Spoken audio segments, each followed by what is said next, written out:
What's going on, everyone? It's Marco and Hannah. We're outside the Apple store. We are going to go take a look at what it's like to buy an Apple Watch, get fitted, and then also take a look at the software and see what it's all about. So let's go check it out.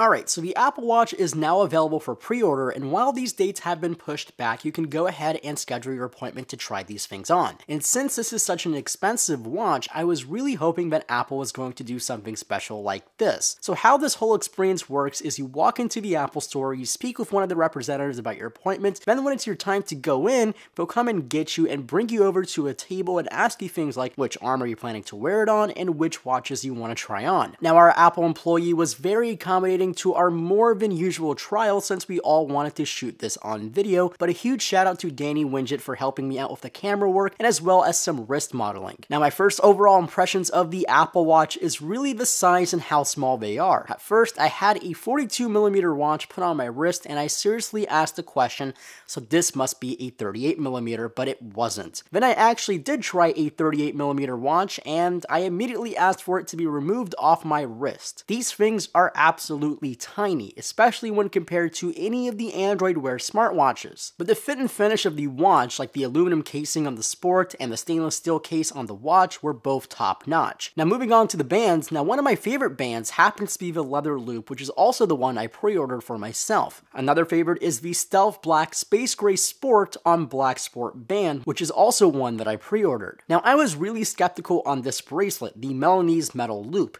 but it's pretty cool stuff. The magnet is really freaking strong and it doesn't pull on any of your arm hair, but it does look really feminine, but again, it's really kind of interesting as well. Now this one, the one that I initially wanted when the Apple Watch was debuted, but then I quickly didn't want it because I saw the price tag of $1,100, is the Space Black and Black stainless steel band, but man oh man, this thing is dope. Simple as that. Now one thing that I noticed on both of the Link stainless steel bands is they do pull on your arm hair, but no more than your typical Link steel bracelet. But a really interesting thing with the Apple steel bracelets is you can size them right at home with the buttons built in, and you have 5 links on each side, and I think that's really consumer friendly. Now lastly, if you want to swap these bands out, it is super easy to do that as well. You can just push the buttons on the inside of the band and slide them out. The next thing that surprised me was the display. It's literally the best watch display I've seen. It's bright, it's super dense, and it just looks more saturated, more colorful, and just plain better than any of the Android Wear smartwatches I've seen. Okay, so after we got fitted for our watches, we walked our way over to the hands-on area to check out all the software and the user interface. First off, we have the touchscreen, but we also have a button on the right side of the watch and a new invention called the digital crown right above it, which works very similarly to your finger. One thing I noticed right off the bat is how smooth the digital crown was. It almost felt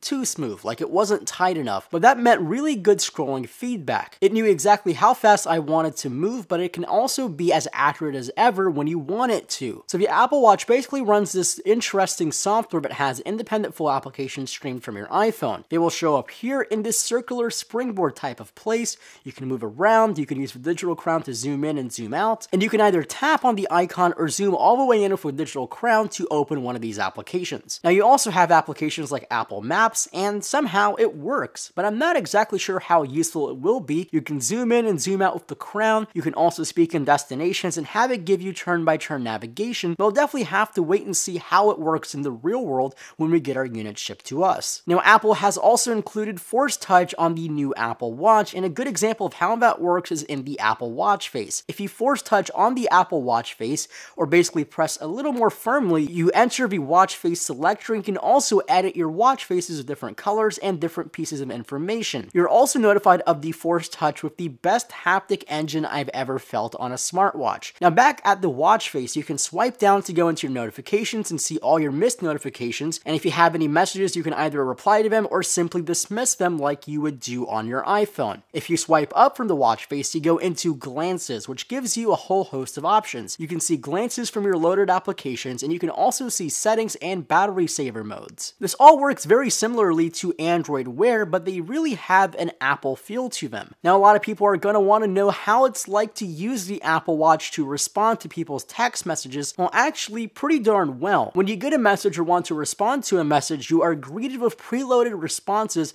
or you can simply speak into Siri, and somehow it works surprisingly well in a very loud environment such as an Apple store. Now, after you speak your response, you are given the option of either sending it as a text message, or you can send them the complete audio message like you can do in iOS 8. Apple also introduced a few new methods of communication. Now, this will use the button on the side, and when you press the side button, it will take you to your list of favorite people. Now, you can click on one of these people. For example, we clicked on Carissa here and call them, message them, or this new third option called Digital Touch. Now, this will open up a blackboard where you can draw things to your friends by simply drawing on the display. You can also tap on the screen to send haptic feedback taps to the other person, and if you're seriously interested in that person, you want to take them out on a date, you can put your two fingers on the screen and send them your current heartbeat. This is interesting to say the least. If you happen to click on just the plain text message, again, you can either speak your entry or use one of their preloaded messages, or now you can send these new emojis where you can adjust their expressions by using the digital crown. Now, this is where it gets somewhat fun, but also really creepy really fast. And one more quick note for the Apple Watch is if you double press the button here, you will enter Apple Pay. Now, I think that's a super simple and very easy way to do that. Now, overall, I'm really impressed by the Apple Watch,